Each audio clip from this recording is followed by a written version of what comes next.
Hello, and welcome to the second of my talks for my June 2021 Open Studios.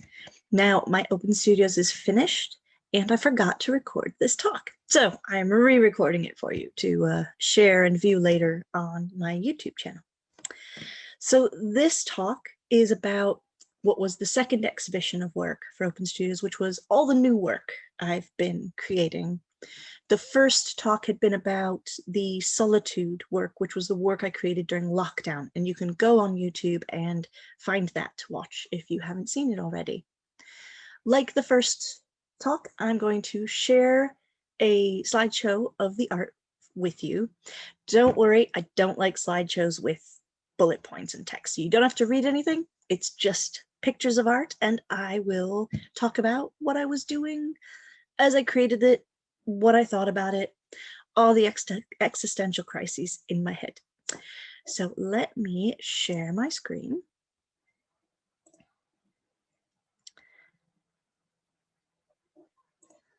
Here we go. There we go. So hopefully you can see this. So coming out of lockdown, I was creating work on paper, and usually I create on canvas. So I'd been working at home on quite small scale things. This is a small canvas, 8-inch square. And this is one of the first things that came out when I went back to the studio. So I had been looking at geology, adding more lines, adding India ink, which was also new, and looking at the geology and loving the patterns, basically. This one is called Green Chalk. It's evolved from those small studios and artworks. And basically what I was doing was using canvases that I had in the studio anyway. This isn't a pre-planned set of work. I decided to just let myself experiment and explore the ideas I'd come up with in 2020. So this I put down India ink first. I didn't attempt to alter the canvas, so I didn't put on absorbent ground. I decided these were small enough I could just splash about and play. How do I go to the next one? There we go. So this was also part of the first ones. This is called Rusted Chalk. Again, you can see the sort of the brushstrokes of the ink that I put on underneath, then went over with sort of warm pinky oranges, and then the whites of the chalk. These three I'm showing you are chalk based, and they're inspired by the chalk we have here on the Yorkshire coast, primarily by Bridlington and Flamborough Head. And again, I've really gone for it with the lines. This is the new thing I've decided to keep, working those lines in, and there's a lot of back and forth going on here. So what you might be able to spot if you look at the white area in the middle of the cliff is that there's drawn lines that I've painted over again in a soft white, and then drawn lines back on top. And there's a lot of this in my paintings. It's the going back and forth to try and find the balance of strength and softness in the landscape. I also started doing, oh, forgot there's one more, the blue chalk. And again, you can see how I've really left the splashes here. Now, for those new to my work, my landscapes are primarily soft colorscapes, color field work, if you will. I don't like edges. I have been putting in lines, but until last year, only a few. And subtly, they might mark the one boundary or the one cliff edge, with a few lines in a tight pattern. So this is new, that I'm letting the edges of the ink just show through, keeping the splashes and the dots, and then putting in lots of line. This is what's really come about from a whole year of experimenting. And I was also doing collages since the new year.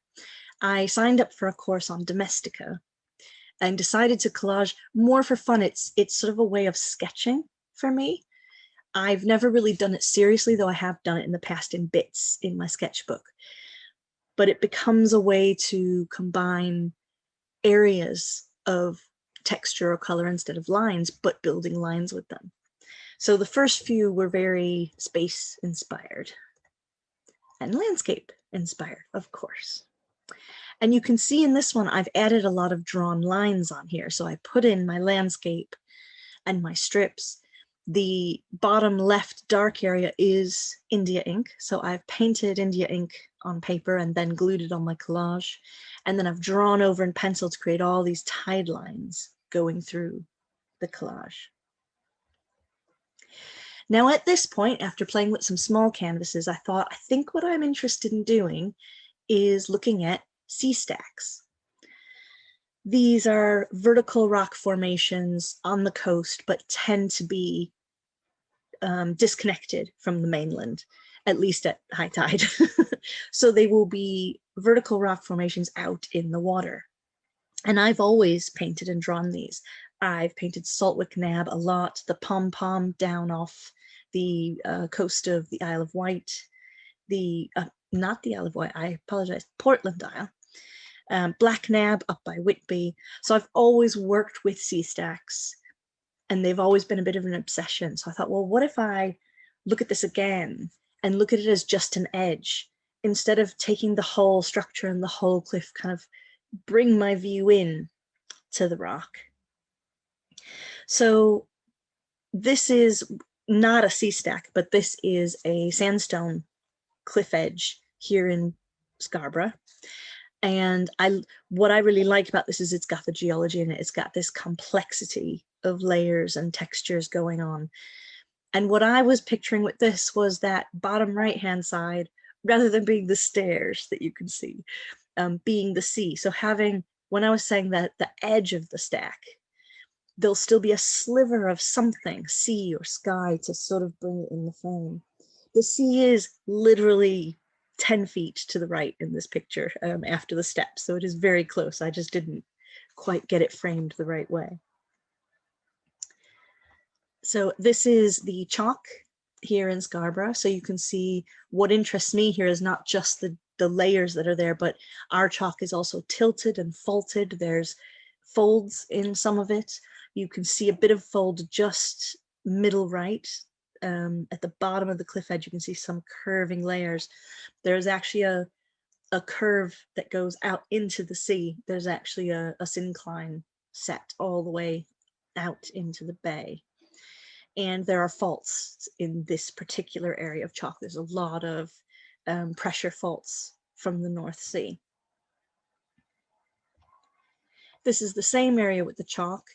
And again, talking about these edges, you can see these sort of wibbly contrasts of the edge of the rock against, in this case, the light coming from the sea. And I love this cave anyway. This is by Bridlington, if anyone's interested. So I went to paper and I played with these ideas. So this is just acrylic on paper. And I tried framing the really simple rock stack shapes in different, not context, compositions. So for this one, I put black ink all around the edge to see what it looked like, just kind of standing out in a dark space on the canvas. Whereas this one, I decided to make free floating because these are rock stacks out in the sea. So they're not connected to land. So I thought, well, what if I don't connect the sea stack in the painting to the edges of the paper or the canvas? So this one is actually Black Nab in my head. And I thought I'd play with it on paper as that idea of an unanchored landscape. Now at this time, what is very important is the Curiosity rover on Mars dropped some new images. So I just finished last year my master's degree in space science and technology. And what I looked at was the drilling instruments for geology on Mars, specifically the cameras and the images that we use on drills themselves. Not because we have them, but because a lot is coming up with new technology. But it means I'm very interested in the Mars images that drop. And this dropped, which is Mont Mercou, which I'm probably saying very wrong. It's named after Mont Mercou in France, as all the areas of this basin on Mars are. They're all being named after those localities. So I wanted to paint this, partly because the colors are remarkably similar to the Yorkshire sandstone, as are the patterns in the rocks. This is purely a surface similarity. I know that these rocks on Mars, for as little as we know about them so far, I know from what the information is, it is not a similar environment to the sandstones in Yorkshire. It may be similar in the sense of the water source, but the size and rate of deposit would have been very, very different on Mars. But I thought I'd play around on paper. I don't like this one, but this is what I was doing, playing. Again, trying an unanchored shape, but using the Mars colors, these warm, earthy colors, ironically, and placing them within a space on the canvas to see what happens. The idea is to make the focus purely the structure of the geology. This one is very specifically Mars, so this is very specifically Mont Mercou. While I did these together to form a pair, they aren't necessarily meant to line up and have to go together. But I painted them at the same time. So I started with inky layers on the bottom. So these sort of dark, but not the darkest blacks going across the middle were the first ink layers, and there's some splashes in there. You can see some dots. Then I put on some acrylic paint to make the warm washes. There's some pink magentas and oranges and golden yellows in there. Then drew the lines from the geology in the picture that you just saw. Then reframed them. What I had drawn as a frame wasn't really working, so I repainted ink over in the end to force a frame around them and anchor them in a different way. I really liked that I started really getting an idea with the anchoring of how I might want to put the rock edges in. So I went back to the little canvases and put the Mars stuff aside a bit. It's always there. There's always Mars in my head because I'm crazy. I went back to the limestones. Now, the reason I like the limestones and the chalk for painting particularly is especially now that I've integrated the India ink into my work, which is new, these very, very dark blacks, is the limestone giving me a way to bring in the lightness that really contrasts with it, but still put in color, because chalk does reflect the color of the sky or the color of the sea. Chalk is never white when you're out there looking at it. It's always got that little bit of reflection from its environment. If it's cloudy out, it'll be a bit gray. If it's brilliant blue skies, you'll get a sort of blue tinge off the chalk. So this is an idea of that. So this is rock edge.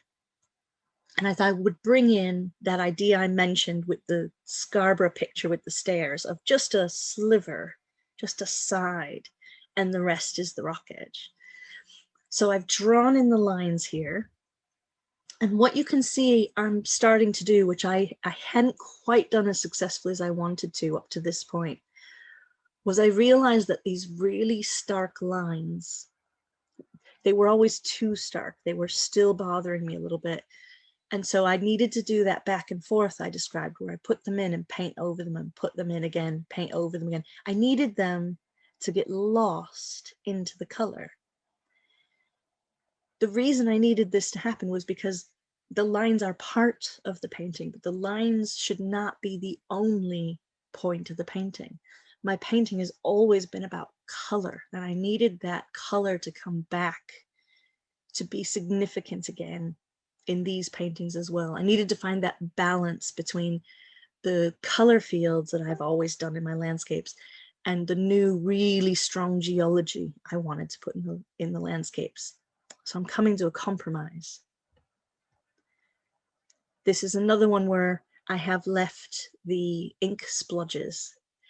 And what I've done here is my paintings have always been very, very planned. And from 2020, with the ink and working at home and the randomness, I've had more experimental ideas where I don't necessarily plan it. I know what it is, but I don't know how it's going to necessarily look in the end. I let the materials lead the way more. So with this, I'm letting the India ink form that weird crinkly edge of the rock layers. It decides where the rock layers are, and then I draw in lines coming in off those splashes. Same with this, you can see the ink went down first on the right-hand side. I let that decide where the geological layers were and where the lines needed to be.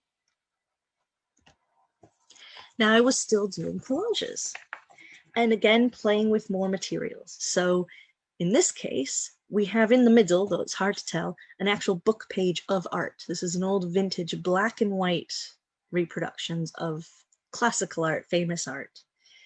And the work around it is actually not drawn. It's well, some of it is drawn, but most of that is monoprinting. I rolled white and gold ink on a surface, put my magazine page face down and drew on top of it, then lifted it and ended up with the sort of strange scraggly lines going across. This one again has magazine pages in the middle, book pages, the monoprint on the top, which I did a bit differently this time, rolled down white and then drew on with the pencil after pulling the white off the inked surface. So it's all white, and then I drew in over it with pencil. And at the bottom, I inked and drew while it was on the glass surface, and then lifted it up to see what happened with the white paint. The reason behind all this is that these do come in later into other work, particularly now. I'm doing a project about drawing, and I'm going to be using monoprinting techniques and collage techniques within that. Then Mars came back. NASA dropped some new images as the rover got closer to this mound, and you can see a lot more of the geology. So this is 3 quick images going essentially, if you were looking at the rock from left to right, so it's panning across. And I can show you what I'm really interested in. It's all about the patterns. You don't even have to know the geology to see the really lovely fine patterns the rocks make. So the top, there's a rock up there at the very, very top. Now that is connected, which you can see in other images from the other side of the mount. And also, this whole thing isn't that big. It's about 5 meters high, which is also interesting because you may think this is a large cliff face, and it's really not. It's a smaller structure, but significant structure. What I love on this part, this being the right-hand side, is in the middle bottom, you have this kind of series of fallen rocks that are by themselves. And in the middle, you can see one is tilted because it's fallen. And I love things like that. I love bits where you're seeing the alteration in the landscape, either from erosion or natural events or faulting and pressures. But whatever's happened, this rock has become dislodged and fallen. And you suddenly have a visual pattern of all these horizontal layers.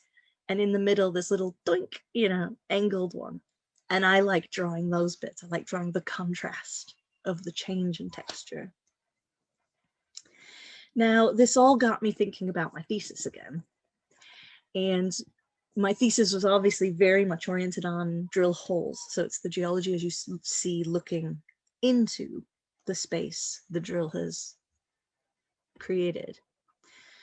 And so I did this with collages. I thought I'll play with the collages and this idea of a hole, but the geology being the relevant part. So in this collage, for example, I've got monoprint lines going on again. Now I know geology wouldn't look like that in a hole because it would still be horizontal layers around the sides of the hole, but visually, as an imaginary sort of interpretation, I like this idea that the geology is dipping in itself and you're seeing these layers change within a hole. And then this one is the hole. And what I loved with this was I used some Chinese mulberry paper and the ink and created in the middle, you can sort of see how I've let it just wash and spread on its own, and you get the fuzzy edges of where the ink has spread, and it's paler on one side where I kind of just added in a bit of water and it soaked into it slightly. And so I tore that out and then put that in, drew some pale lines on top of the ink, and then collaged around it with a stained piece of paper, and then that paper's drawn on as well. Now that ring is actually cut out from a page of my thesis because I thought it would be fun and slightly symbolic of my madness. This is the sandstones again here in Scarborough. So let's come back from Mars, back to the rock faces, but you can see the similarity in color, and maybe you can understand why I'm seeing a connection artistically in my head between these. And at this point, I started moving on to bigger canvases. This is my standard size, which is 20-inch square or 50 centimeters in metric. This one is, what is this one? Oh, this is a Saltwick one. So this is slightly further north. It's based in Whitby, but this is a Yorkshire landscape with sort of gently undulating geology. In this particular case, I was looking at the dark bit. There is an ironstone band that runs through the cliffs up north. But I surrounded it, I framed it with this turquoise and really minimized the area of the cliff. It's really just one strip instead of being a massive structure like it is in reality. I decided to actually frame it with the color of the sea and almost envelop it in the watery sense. This is its sister piece, which is Mont Mercou. And I've done a very similar thing where I've made the structure of the mount, but then sort of really framed it with lots of this soft, almost lilac-y gray light, because the light on Mars is different. A lot of the images you see coming from Mars, sometimes they are color corrected so that we get a sense of what they would look like on Earth, because scientists want to see colors as they understand them, because it's better for geologists to go, oh, actually it is, say, a sandstone because the color's right. And again, this one, both of these, so the Saltwick and the Mount Mercou, have these dark areas which are the India ink first, and then acrylic paint on top of it, these warm earthy colors, then the drawing goes in, then finally the acrylic going round that I put on really softly layer by layer to build it up, which is how I keep the edges of sort of mistiness, because there's actually not a lot of paint there. It's put on very, very lightly. And again, there's back and forth. So on this, I would have redrawn in some of the lines. Some of them I would have covered, drawn back in again. It can take some time to decide what's just quite right. This is 1,000 meters, is the name of this. And this is, again, the same idea, but this is using a cliff in Norway that I saw. So this is Trollfjord, which is the most vertical cliff, I believe in Europe it is. So it's the most straight up and down. So I've put this in with the sense of just framing it with that sliver of darkness to capture that really intense vertical that I've then redrawn in with lines. And lastly, quiet disturbance, which is coming back to Yorkshire. And this is the chalk again. So you can see in this case, I've made the chalk a soft kind of turquoisey gray color, reflecting the sky and sea of the day. Ink on the top and bottom, framing this bit of cliff. And what I really wanted to do on this was get in a very clear geological feature. So I put in a fault, and this is a compression fault where one side has lifted. It's been pushed and pressed that way. So you have on the right-hand side, I think I can annotate it. Here we go. If I draw, you can see this side actually matches up to this side. The easiest place to see it is there are two strong bands here. and they should match up, and they've been pushed. I didn't draw all the lines going down on the right hand side because I didn't need all of it. It doesn't need to be precise and exact, as long as there's enough of the geology idea there to capture it in essence. So all I did was I kept that very top bit with the shift, and towards the bottom I didn't worry about the right hand side. And to me that was perfect, because I'm trying to include more of the actual geology, the realistic depiction, without it losing its artistic depiction. So on the science side, I do have a new project I'm creating. I don't know if I have a picture of it. I don't. Where I'm doing a whole drawing series, a living drawing, that is just the geology of a rock stack in Selwick's Bay. I'm really excited about this. It is launching this week. It is about the Cretaceous to the present day geology.